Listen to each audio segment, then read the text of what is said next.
Complete code of life, مکمل ضابطۂ حیات ہے، اور اپنے احکام میں اس کا جو انداز ہے وہ بڑا پیرلل ہے، متوازی ہے، معتدل ہے۔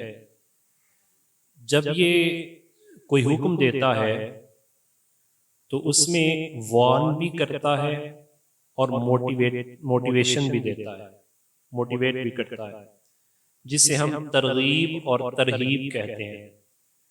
حج کا حکم ہے، اس پر ترغیب بھی دلائی تاکہ جو کرنے والے ہیں ان کے ارادے مزید پختہ ہو جائیں، اور ترہیب دلائی کہ اگر کوئی نہیں کرے گا تو پھر اس کے لیے یہ وارننگ ہے۔ نبی پاک صلی اللہ علیہ وسلم کی حدیث کا مفہوم، حضور فرماتے ہیں جو بندہ حج کرتا ہے وہ گناہوں سے ایسے پاک ہو جاتا ہے جیسے آج ماں کے بطن سے پیدا ہوا ہے۔ اتنی پاکیزگی۔ ان الحج یحتم ما قبلہ، جو کچھ پہلے ہوا ہے حج اسے لے جاتا ہے۔ اور پھر وارن کیا کہ جس بندے نے استطاعت کے باوجود حج نہیں کیا یہاں تک کہ وہ آخری عمر میں پہنچ گیا تو خدشہ یہ ہے کہ وہ ایمان کی حالت میں دنیا سے نہیں جائے گا۔ اتنی سخت وارننگ ہے۔ الفور حج، ہم نے یہاں اب خود سمجھنا ہے کہ گھر پہلے بنانا ہے، بزنس کا سیزن لگانا ہے، یا ایمان کے سیزن حج کے لیے جانا۔ لہٰذا یہ جو ہم نے ایک ٹرینڈ بنا لیا ہوا ہے کہ حج آخری عمر میں جا کے ویلے ہو جاواں گے تے حج کریں گے، یہ ٹرینڈ اسلام کے خلاف ہے۔ لہٰذا جو ہی حج فرض ہو فوراً فرصت کے ارادہ کر لے، جو ہی فرصت میسر آئے، موقع میسر آئے تو وہ حج کے لیے روانہ ہو جائے۔ اب یہ حج کب فرض ہوا؟ حج کی فرضیت کے بارے میں 3 اقوال ہیں۔ پہلا کہ 6 ہجری کو، دوسرا 9 ہجری کو، اور تیسرا 10 کو۔ ہم ان تینوں کے درمیان تطبیق کرتے ہیں کہ 6 ہجری کو حج کے احکام اس کی ابتدا ہو گئی صلح حدیبیہ کے فوراً بعد، اور پھر 9 ہجری کو یہ احکام پورے ہو گئے تو اس کے اجرا کے لیے نبی علیہ السلام نے آرڈر پاس کر دیا، اور 10 ہجری کو نبی علیہ السلام نے اس حج کو خود اپنی ذات کا اعزاز عطا فرما دیا۔ تو یہ ترتیب ہو گئی۔ اب پہلا حج کب ہوا؟ پہلا حج 9 ہجری کو ہوتا ہے۔ اس حج کے امیر نبی علیہ السلام کے حکم سے جناب ابوبکر صدیق رضی اللہ تعالیٰ عنہ ہے۔ پہلے حج کے امیر جناب ابوبکر صدیق رضی اللہ تعالیٰ عنہ۔ اب ذرا کیفیات دیکھیے یہاں کیا ہے۔ آج تک جب سے نبی علیہ السلام نے اسے جاری کیا ہے دنیا کی کوئی طاقت نہ اسے روک سکی ہے نہ روک سکے گی انشاءاللہ۔ آپ اسلامی تاریخ کے اعتبار سے 1443 جا رہا ہے، 9 ہجری سے لے کے 1443 تک آئیں تو یہ تقریباً 1433 حج بن جاتے ہیں۔ اس سال والا حج نکال کے، کیونکہ ابھی وہ 1433 حج ہو چکے ہیں۔ 1433 حج۔ ان میں سب سے افضل حج کون سا ہے؟ شاید آپ کے ذہن میں آیا جی اکبر، نا جی نا، اس میں سب سے افضل حج وہ ہے جس کی قیادت مصطفیٰ کریم نے فرمائی ہے، ہمارے آقا نے فرمائی، جس کی قیادت رسول اللہ صلی اللہ علیہ وسلم۔ اب اس قیادت میں سارے خلفاء بھی شامل، ازواج مطہرات بھی شامل، اور خواتین کی قیادت سیدہ فاطمہ الزہرا رضی اللہ تعالیٰ عنہ نے فرمائی۔ یہ سب سے بڑا حج، ثواب کے اعتبار سے بھی سب سے بڑا، اور نوعیت کے اعتبار سے بھی سب سے بڑا۔ اس جیسا حج نہ پہلے کبھی ہوا نہ قیامت تک کبھی ہو سکے گا۔ یہ سب سے بڑا حج۔ اب چلتے ہیں ذرا کہ 1433 جو حج ہو چکے ان میں سے سب سے پہلا حج وہ جناب سیدنا ابو بکر صدیق رضی اللہ تعالیٰ عنہ کے لیے یہ آرڈر جاری ہوا کہ آپ قیادت فرمائیں گے اور آپ حج کے لیے جائیں گے۔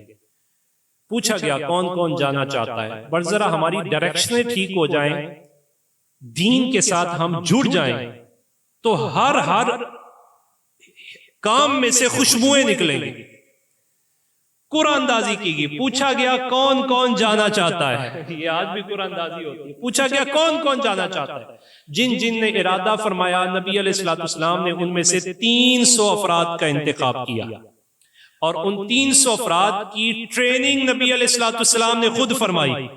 اس کا مطلب ہے حج سے پہلے ٹریننگ لینی چاہیے۔ آج ساتھ ٹریننگ بھی ہو جائے گی۔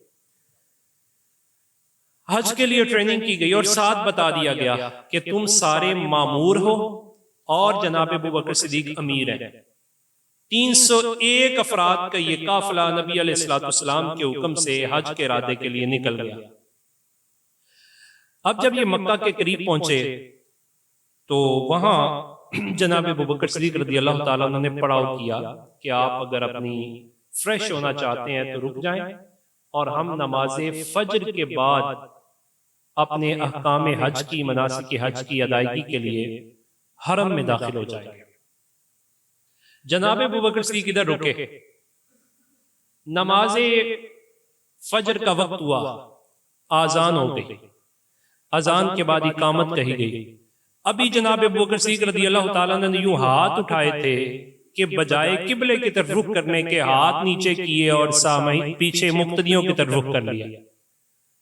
ان افراد نے پوچھا کیا بات ہے، آپ نے رخ ہماری طرف کیوں فرمایا ہے؟ جناب صدیق اکبر نے فرمایا مصطفیٰ کریم کی سواری کی خوشبو آ رہی ہے۔ صحابہ کرام بھی متوجہ ہو گئے، پیچھے دیکھا تو پیچھے گرد اڑتی ہوئی آ رہی ہے۔ اب وہ گرد کہاں سے آ رہی ہے؟ ذرا اس طرف مدینہ پاک میں چلیے۔ ادھر جناب ابو بکر صدیق مکہ میں داخل ہونے کا ارادہ فرما چکے ہیں، ادھر رب تعالیٰ نے مصطفیٰ کریم کے قلب منیر پر سورہ برات کو نازل فرما دیا، براۃ من اللہ ورسولہ، کہ آج سے پہلے مشرکین کے ساتھ جتنے الائنس تھے انہوں نے اپنے الائنس کی اپنے وعدوں کی خلاف ورزی کی ہے، لہٰذا آئندہ کے بعد ان کے کسی وعدے کو پورا نہیں کیا جائے گا، سارے وعدے توڑ دیے جائیں اور اعلان کر دیا جائے۔ یہ مدینہ پاک میں بات پہنچی، یہ آیات اتری۔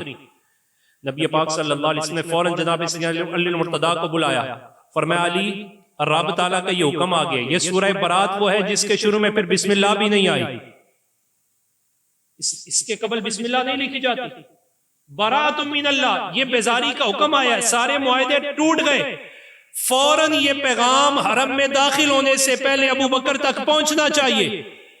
جناب سیدنا علی المرتضیٰ رضی اللہ تعالیٰ نے عرض کی حضور فوراً جانا ہے، اتنی تیزی سے علی کیسے جائے گا؟ فرمایا علی آج تو اپنی سواری پہ نہیں، محمد الرسول اللہ کی سواری پہ جائے گا۔ نبی علیہ السلام نے اپنی سواری عطا فرمائی۔ کون سی سواری؟ وہ سواری ہے قصوہ، حضور کی اونٹنی کا نام ہے قصوہ مبارک۔ یہ وہ سواری ہے کہ نبی علیہ السلام ارادہ فرماتے تھے تو اسے معلوم پڑ جاتا تھا کہ حضور مجھے بلا رہے ہیں، یہ مسجد نبی کے دروازے پہ آ جاتے اور آ کے بیٹھ جاتی۔ محدثین نے کہا امتی جانور بھی حضور کی اطاعت کے لیے اپنے آپ کو پیش کرتے ہیں، تو اشرف المخلوقات ہو کے دور کیوں جاتا ہے؟ وہ قصوہ مسجد نبی کے دروازے پہ آ جاتی اور آ کے بیٹھ جاتی۔ حضور اکرم صلی اللہ علیہ وسلم کے باہر تشریف لانے سے پہلے قصوہ سواری کسی کے بلائے بغیر مسجد نبی کے دروازے پہ موجود ہوتی، اٹینشن پوری تیاری کے ساتھ، اپنی تیاری کے ساتھ۔ نبی پاک صلی اللہ علیہ وسلم نے جب قصوہ مبارک سواری عطا فرمائی، جناب علی المرتضیٰ فرماتے ہیں مجھے نہیں معلوم کہ کس طرح وہ قصوہ سواری مجھے جناب صدیق اکبر تک لے گئی۔ اب ادھر جناب ابو بکر صدیق، اور عشق دیکھیے جناب ابو بکر صدیق کا، محبت اسے کہتے ہیں، ذات رسول تو رہی ذات رسول، ابو بکر کا عشق وہ ہے جو مصطفیٰ کی سواری کی خوشبو بھی جان جاتا ہے۔ حضور کی سواری کی خوشبو رخ کیا تو سواری سامنے تھی، جناب صدیق اکبر آگے بڑھے، صفوں کو چیرا، جناب علی المرتضیٰ کا استقبال کیا. یہ لڑانے والے اور یہاں تو محبتیں ہیں، یہ پیکر الفت و چاہت ہے. ارے جن کے دلوں کو مصطفیٰ نے جوڑا وہ لڑ کیسے سکتے ہیں؟ نبی علیہ السلام کے پیارے جناب صدیق اکبر نے استقبال کیا اور جاتے ہی پہلا سوال کیا، یا علی اتیت سہلا مرحبا بکم حل انت امیر او مامور. اے علی بتائیے آپ کو امیر بنا کے بھیجا گیا ہے کہ مامور بنا کے بھیجا گیا؟ اطاعت کے جذبے دیکھیے کیا ہے. جناب سیدنا علی المرتضیٰ رضی اللہ تعالیٰ نے عرض کیا، فرمایا اے ابو بکر انت الامیر و انا مامور. امیر آپ ہی ہیں، مجھے تو مامور بنا کے بھیجا گیا. فرمایا پھر کیوں آئے ہو؟ کہا یہ قرآن کی آیات نازل ہوئی، حرم مکہ میں داخل ہوتے ہی اعلان کرنا ہے آج کے بعد مشرکین کے ساتھ سارے معاہدے سب کچھ ختم، آج کے بعد تمہارا راستہ جدا ہمارا راستہ جدا، تمہاری اسٹریٹجی اور ہماری اور، اب کیفیات متغیر. جناب سیدنا علی المرتضیٰ رضی اللہ تعالیٰ نے جب یہ بات کی تو ساتھ ہی فوراً کہا، یا ابا بکر جب لی، مجھے ایک جواب تو دیں، آپ نے آتے ہی مجھے یہ کیوں کہا ہے کہ انت الامیر او مامور؟ یہ سوال کیوں کیا ہے کہ آپ امیر ہیں یا مامور ہیں؟ جناب ابو بکر صدیق رضی اللہ تعالیٰ عنہ جواب دینے لگے، اے علی نماز کے لیے اذان ہو چکی ہے، اقامت بھی کہی جا چکی ہے، اب نماز کھڑی کرنے کا وقت تھا. میں نے کہا اگر آپ کو امیر بنا کے بھیجا گیا ہے تو حضور کے فرمان کی اطاعت میں دیر نہیں ہونی چاہیے، علی امام بن جائے، ابو بکر مقتدی بن جائے گا. جناب یہ موقع تھا جہاں مولا علی چاہتے تو تقیہ کر سکتے تھے، بات کو چھپا سکتے تھے، لیکن یہاں بات نہیں چھپائی بلکہ کسی موقع پر پوچھا گیا، اے علی آپ بتائیے جناب ابو بکر صدیق رضی اللہ تعالیٰ عنہ کی اقتداء میں آپ کی کیفیات کیسی ہیں؟ آپ نے کیسے انہیں اپنا امیر مانا؟ کہا میں نے حج میں دیکھا تو مصطفیٰ نے امیر ابو بکر کو بنایا، میں نے مصلی امامت میں دیکھا تو امیر ابو بکر کو بنایا، تو جس کے دین کا امیر ابو بکر ہے اس کی دنیا کا امیر کوئی اور کیسے ہو سکتا ہے؟ اس کی دنیا کے امیر بھی ابو بکر، لہٰذا ہم نے ان کی امارت کو قبول کیا. جناب ابو بکر صدیق رضی اللہ تعالیٰ عنہ آپ نے فوراً مصلی امامت پہ پہنچے اور جناب سیدنا علی المرتضیٰ رضی اللہ تعالیٰ عنہ نے آپ کی اقتداء میں یہ نماز ادا کی. اور پھر پوچھ، یہ 302 افراد ہو گئے. اب پہلا حج کب ہوا؟ 9 ہجری میں. امامت کس نے فرمائی؟ جناب صدیق اکبر رضی اللہ تعالیٰ عنہ نے. مولا علی بھی ساتھ شامل ہو گئے. 302 افراد کا یہ قافلہ پہلا حج کرنے کی سعادت پاتا ہے حضور کے حکم سے. اجراء احکام ہوتے ہیں یہاں. پھر واپس پلٹیے، اب چلتے ہیں سب سے بڑے حج کی طرف جو ہوا 10 ہجری میں. اس کا ارادہ کب فرمایا گیا؟ نبی علیہ السلام نے 20 ذی قعدہ کو 10 ہجری میں یہ ارادہ فرما لیا کہ اس دفعہ حج کی قیادت میں خود فرماؤں گا.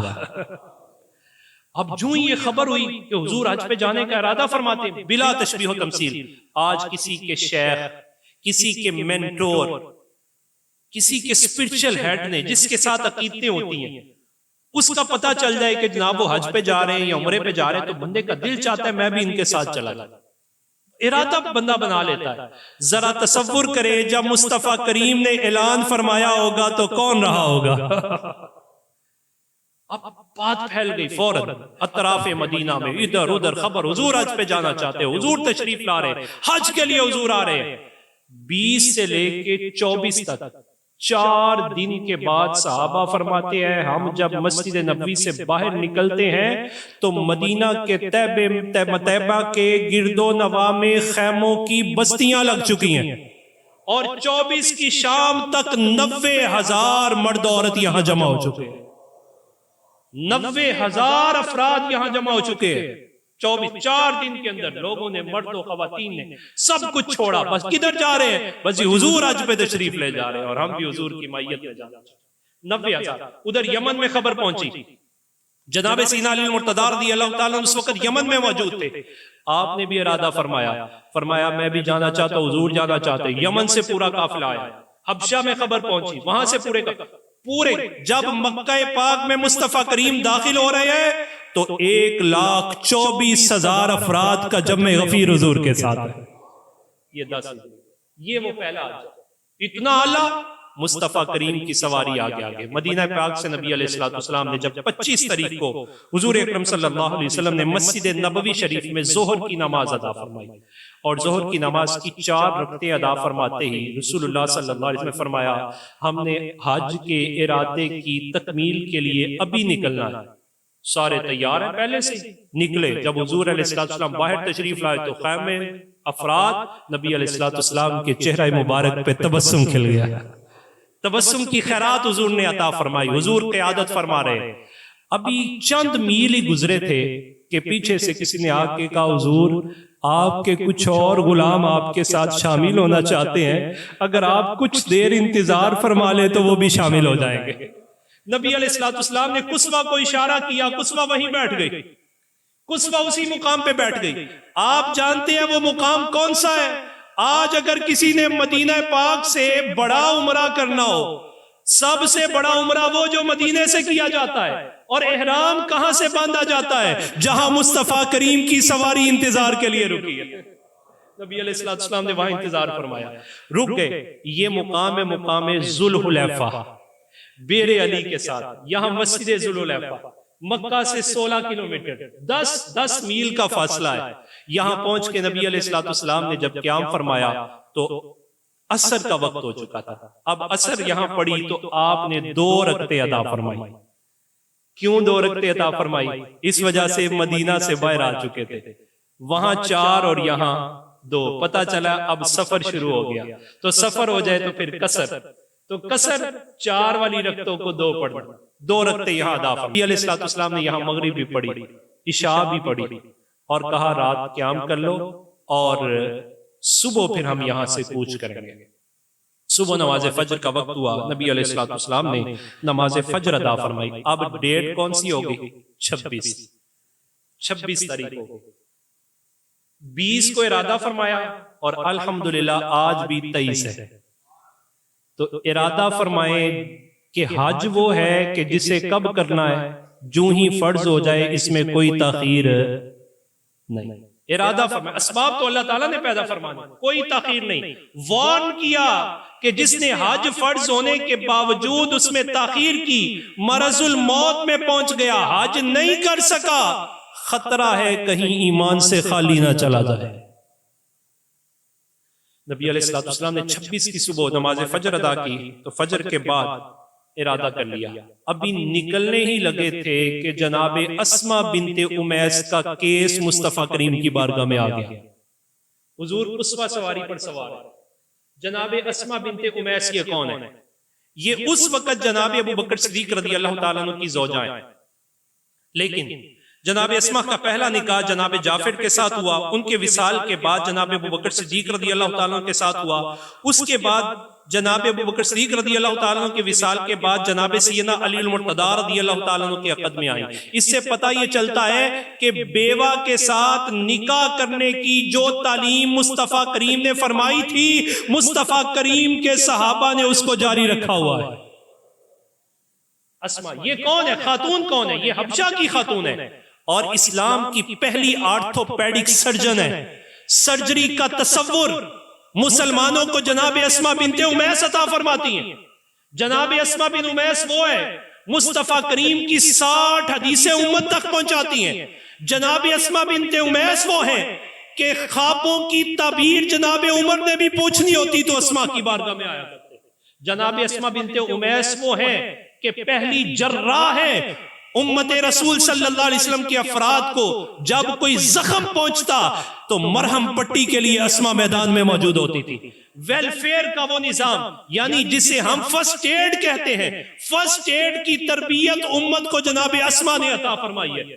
جناب اسما رضی اللہ تعالیٰ عنہ یہ جناب ابو بکر صدیق رضی اللہ تعالیٰ عنہ کے عقد میں ہے، اور جب نبی علیہ السلام نے ارادہ فرمایا تو یہ اپنے شوہر کی بارگاہ میں حاضر ہو گئی، جناب ابو بکر صدیق کی بارگاہ میں، اور آ کے عرض کیا میرے سرتاج مصطفیٰ کریم حج پہ جانا چاہتے ہیں، اگر آپ اجازت دیں تو میں بھی مصطفیٰ کریم کے ساتھ جانا چاہتی ہوں۔ آپ بھی جا رہے ہیں، یہاں رک کے میں عرض کرنا چاہوں گا، بیوی وہی ہے جو زندگی اس طرح گزارے جس طرح رسول اللہ صلی اللہ علیہ وسلم کی ازواج اور بیٹی نے گزاری۔ حج پہ جانا ہے، کس کے ساتھ؟